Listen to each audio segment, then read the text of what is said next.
Bahkan jemaah sekalian, demi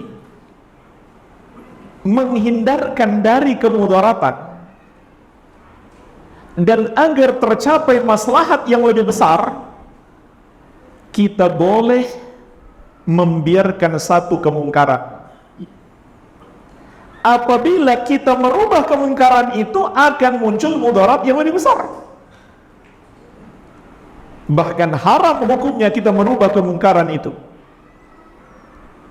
Makanya Imam Ibnu Qayyim rahimahullah menyebutkan 4 tingkatan dalam merubah kemungkaran.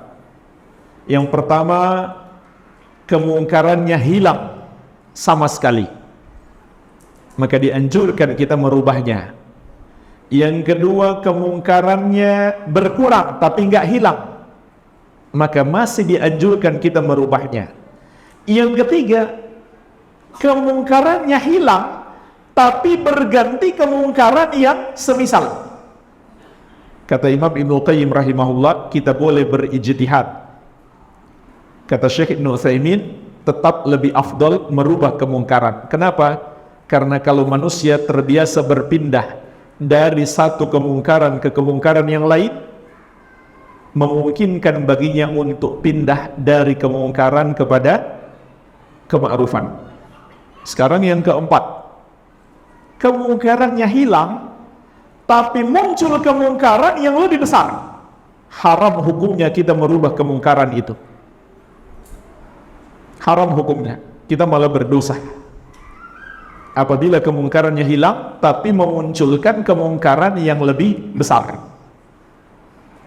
Ada contoh yang masyhur, Syekhul Islam Ibn Taimiyah rahimahullah bersama murid-muridnya melewati sekelompok pasukan Tatar yang sedang minum-minum khamar. Murid-murid beliau ingin menghentikan mereka.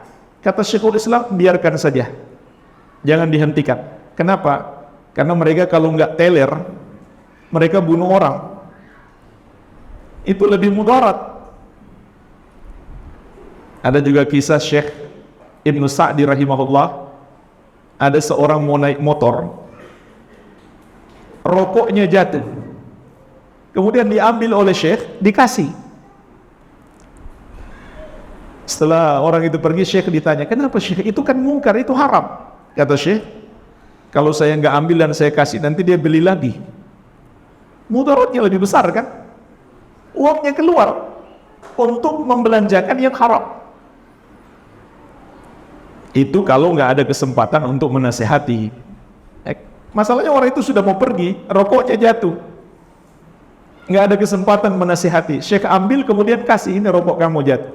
Lihat jemaah sekalian, bagaimana fikih dalam merubah kemungkaran. Jangan hanya bermodal semangat.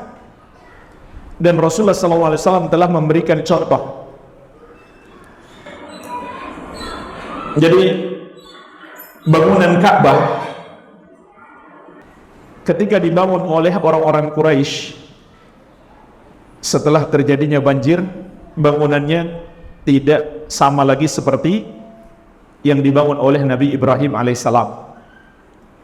Maka Nabi SAW ingin menghancurkan Ka'bah untuk membangun kembali seperti aslinya, tapi beliau menunda karena takut muncul mudarat yang lebih besar. Di dalam hadis yang diriwayatkan Al-Bukhari dan Muslim dari Ummul Mukminin Aisyah radhiyallahu anha, Nabi SAW mengatakan, ya Aisyah, laula qaumuki hadithun ahduhum bi kufrin lanaqattul ka'bata wa laja'altuha babain, babun yadkhulun nas wa babun yakhrujun. Wahai Aisyah, kalaulah bukan karena kaummu baru masuk Islam, niscaya aku akan hancurkan Ka'bah. Kemudian aku jadikan Ka'bah itu 2 pintu, pintu masuk dan pintu keluar. Tapi Nabi SAW tidak menghancurkan Ka'bah. Kenapa? Khawatir orang-orang Quraisy yang baru masuk Islam ini salah paham bahwa Nabi Muhammad SAW tidak memuliakan Ka'bah. Karena termasuk keunikan orang-orang kafir Makkah dulu, meskipun mereka kafir, mereka memuliakan Ka'bah. Mereka memuliakan Ka'bah, dan itulah sebabnya Abraha ingin menghancurkan Ka'bah. Dia ingin mengalihkan orang-orang Arab ke gereja besar yang dia bangun di Yaman, karena Abraha itu adalah salah seorang gubernur Romawi di masa itu, gubernur Nasrani. Karena orang-orang Quraisy, bahkan orang Arab secara umum masih mengagungkan Ka'bah, sehingga Nabi SAW tidak menghancurkan Ka'bah karena takut mereka salah paham. Begitu pula tentang orang-orang munafik yang luar biasa kejahatan mereka. Orang-orang munafik yang luar biasa kejahatan mereka, mudarat mereka luar biasa.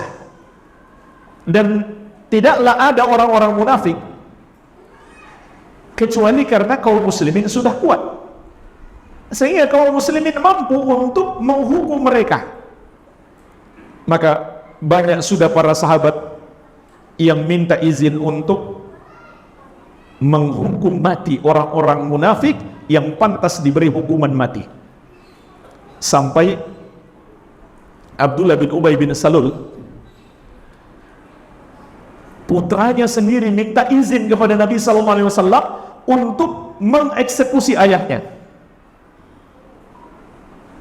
Umar bin Khattab jangan ditanya, sudah berkali-kali beliau minta izin untuk menghukum orang-orang munafik, tapi Rasulullah SAW tidak mengizinkan, padahal mereka pantas diberi hukuman mati. Sebagian kaum munafikin kejahatannya luar biasa sampai pada tingkat seharusnya mereka dihukum mati, tapi Nabi SAW melarang para sahabat melakukan itu. Apa alasan beliau? Alla yatahaddasan nas anna Muhammadan yaqtulu ashabah, agar orang-orang tidak mengatakan bahwa Muhammad membunuh para sahabatnya, karena khawatir orang salah paham. Sebab orang di luar Islam tidak tahu yang mana muslim, mana munafik. Mereka lihat semua sahabat Nabi, sehingga Nabi khawatir jangan-jangan mereka salah paham dan mereka tidak mau lagi masuk Islam. Sahabatnya sendiri saja dia bunuh. Beliau takut muncul mudarat yang lebih besar. Ini fikih dalam berdakwah, dalam bertindak, dalam merubah kemungkaran. Pelajaran penting yang bisa kita petik di sini, selalu mengedepankan kemaslahatan dan menghindarkan kemudaratan yang lebih besar. Mungkin saya berikan satu contoh jamaah sekalian yang pernah terjadi di satu kota, tapi bukan di sini, di kota lain. Ada sebuah yayasan mengundang ustadz dari luar. Ustadz ini sudah jelas ustadz ahli sunnah, mereka tahu, semuanya kenal, semuanya belajar kepada ustadz itu di medsos, di YouTube. Tapi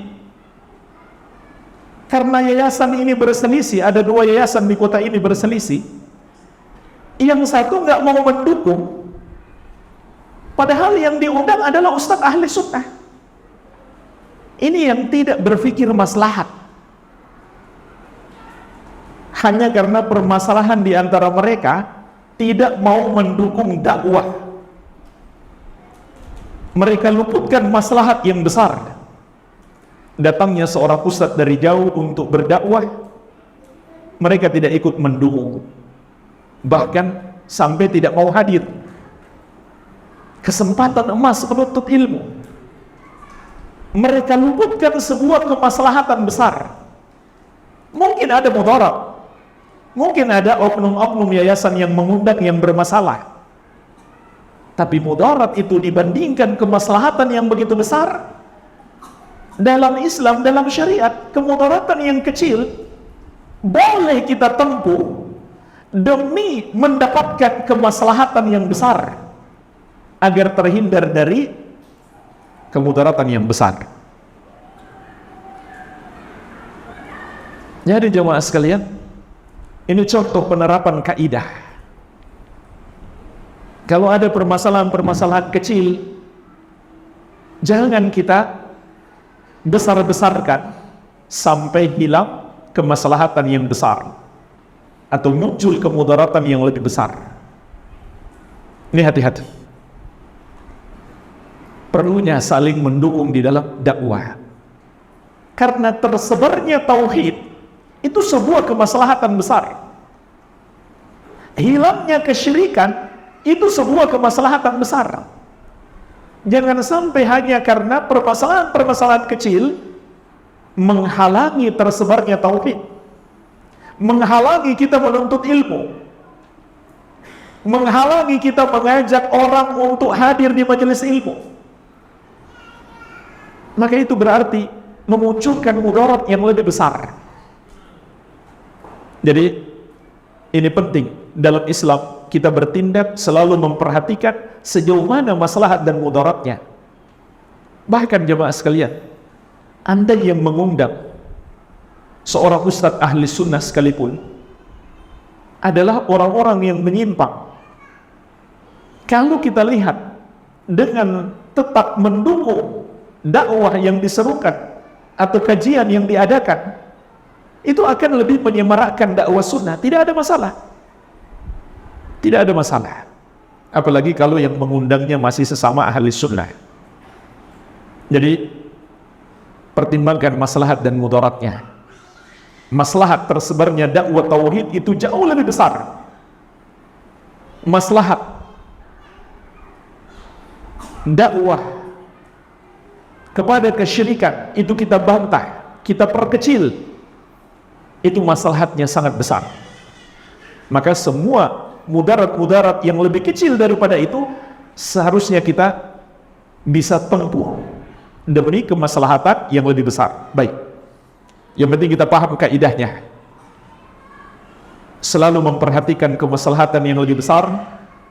Bahkan jika ada mudarat sekalipun tapi mudaratnya kecil, maslahatnya jauh lebih besar, maka tidak masalah, mudarat itu pun bisa kita tempuh. Nabi SAW membiarkan Ka'bah tidak dikembalikan seperti aslinya, itu mudarat.